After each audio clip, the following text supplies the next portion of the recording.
5 राज्यों में जारी विधानसभा चुनाव और लोकसभा चुनाव के लिए कांग्रेस पुरजोर तरीके से जातीय जनगणना की मांग कर रही है।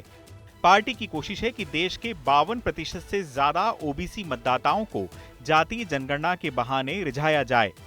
कांग्रेस की जातीय जनगणना की मांग बीजेपी हाईकमान के लिए एक बड़ी चुनौती बनकर सामने आई है।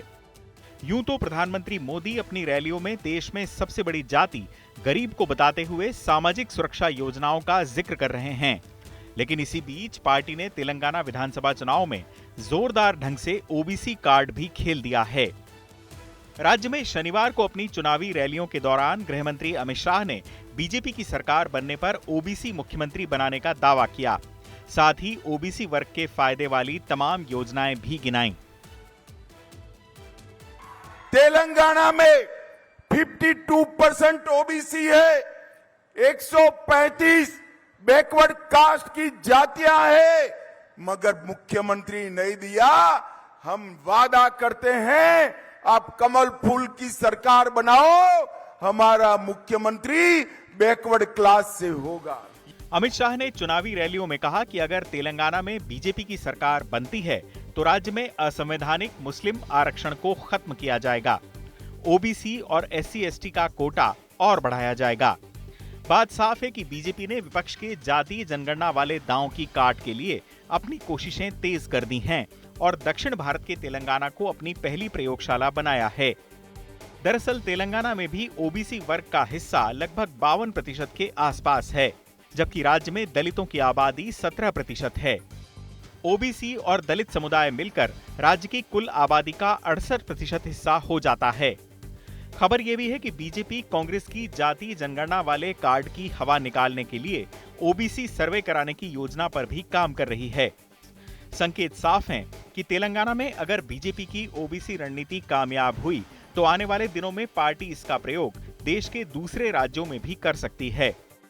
शाह ने मुख्यमंत्री केसीआर को भी घेरा और कहा कि उन्होंने अपने बजट में बैकवर्ड क्लासेस के लिए 3300 करोड़ रुपए आवंटित किए थे, लेकिन इनमें से खर्च सिर्फ 77 करोड़ रुपए किए। ये ओबीसी समुदाय के साथ एक धोखा है। All India quota scheme medical की, इसमें 27% रिजर्वेशन मोदी जी ने देने का काम किया। मित्रों, ये कांग्रेस और टीआरएस दोनों बैकवर्ड क्लास की विरोधी पार्टियां हैं। बैकवर्ड क्लास का भला केवल और केवल नरेंद्र मोदी जी और भारतीय जनता पार्टी कर सकते हैं। शाह ने कहा कि केंद्रीय मंत्रिमंडल में 27 मंत्री ओबीसी हैं और खुद मोदी के रूप में देश को पहला बैकवर्ड प्रधानमंत्री देने का काम भी बीजेपी ने ही किया है। उन्होंने कहा कि प्रधानमंत्री मोदी ने ओबीसी कमीशन को संवैधानिक दर्जा देने का काम किया। इसके अलावा ओबीसी की सूची में सुधार करने का अधिकार राज्य सरकारों को दिया। बीजेपी राज्य में टिकट वितरण को लेकर भी कांग्रेस पर निशाना साध रही है। पार्टी का कहना है कि जितनी आबादी उतना हक की बात करने वाली कांग्रेस ने 119 सदस्यों वाली तेलंगाना विधानसभा के लिए सिर्फ 23 ओबीसी उम्मीदवारों को टिकट दिए हैं। यानी 52% ओबीसी आबादी वाले राज्य में कांग्रेस के ओबीसी प्रत्याशी सिर्फ 20% हैं, जबकि राज्य में बीजेपी के ओबीसी उम्मीदवारों की संख्या 39 है। यानी तेलंगाना में बीजेपी का सारा चुनावी प्रचार ओबीसी पॉलिटिक्स के इर्द गिर्द घूम रहा है और पार्टी खुद को ओबीसी वर्ग का सबसे बड़ा हितैषी बताने में जुटी है। दरअसल कर्नाटक विधानसभा चुनाव गंवाने के बाद बीजेपी हर सूरत में तेलंगाना में कुछ ठोस करना चाहती है।